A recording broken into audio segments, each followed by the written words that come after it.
Well, it's a really sad day for baseball fans everywhere. Chicago Cub icon, Chicago Cub player legend, broadcast booth legend Ron Santo has finally succumbed to the many illnesses that he has suffered from through his whole life. He was a juvenile diabetic, he's been suffering from bladder cancer, and he finally passed away this morning. And I'm telling you, it really touches me because, I mean, Ron Santo was a really, really good guy. We all know him from the Pat and Ron show. Anybody of my ilk, my generation, we know how funny it can be, how impassioned it can be about the Chicago Cubs. But people of the older generation actually remember Ron Santo as a great ball player.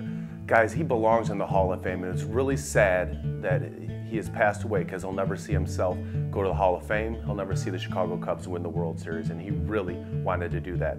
Ron Santo was nothing but a class act. As a matter of fact, he said the day that the Cubs retired his number and put his number up there with Ernie Banks on the left field flag was one of the happiest days of his life, and that was his Hall of Fame. Well, Ron, when you finally make it, and folks, you will. Folks, Ron Santo will make the Hall of Fame. MLB Network says he is the #1 player not in baseball's Hall of Fame. So hopefully one day the Veterans Committee will vote him in. Because you know what?